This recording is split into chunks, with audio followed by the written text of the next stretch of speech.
The president is leaving the safety of the White House, as he does several times a week and hundreds of times a year. But a presidential trip is never routine. Any visit outside the White House requires hundreds of people, thousands of hours, and enough communication and security equipment to outfit an army. Since the president travels constantly, the Secret Service is always a step ahead, preparing, what they call advancing, several sites at a time.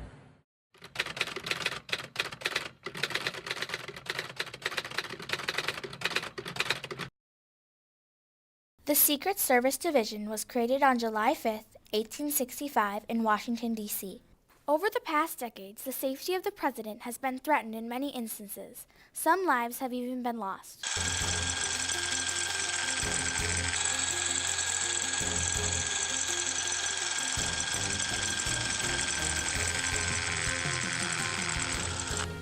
November 22, 1963, President John F. Kennedy was assassinated.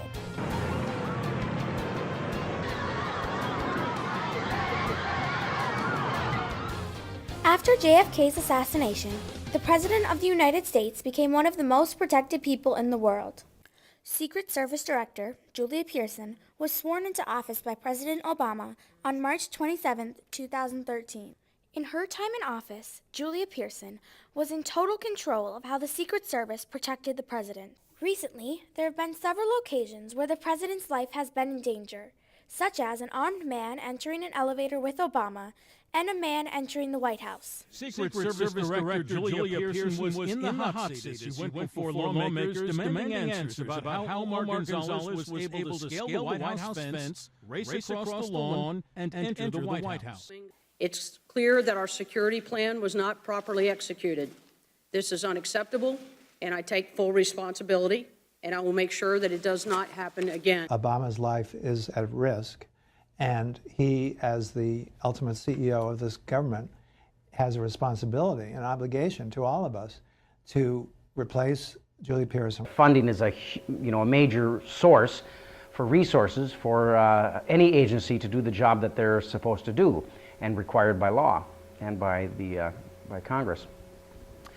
So I think that you could safely say that because of certain budget cuts and budgetary concerns, that the agency's simply not doesn't have the resources or the manpower to do the job that they're supposed to do. The Secret Service is totally overloaded now, understaffed. The whole budget is $1.9 billion, and that includes financial crimes, counterfeiting, as well as protecting the president and a lot of other individuals. And that's about the price of one stealth bomber. Compare that with the FBI budget of $8 or $9 billion, and what's more important than protecting the president? Secret Service has yet to fully explain how an intruder made his way from the street onto the White House grounds and through the front door of the most protected home in this country. It's absolutely awful that a person could penetrate the residence at the White House. The chaos began just after the president and his daughters left for Camp David. A former Secret Service special agent says it's possible the breach happened because resources were focused on the president's departure. Because we were so heavy on our resources on the South grounds, that's where the majority of the resources were. They didn't have the chance to come back north, and hence we had this jumper get closer than usual.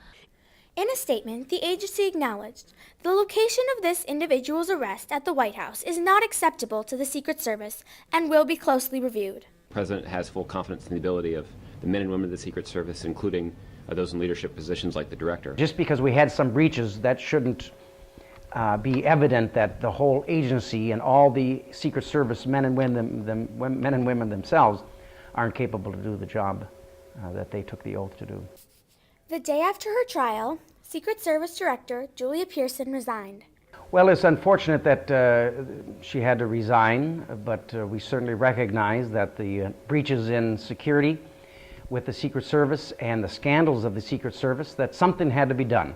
Now that said, I have met some Secret Service men in my career, and they will put their life down for the president or those who they are assigned to protect. They'll give their life, they'll stand in front of the president and take a bullet. They're good people.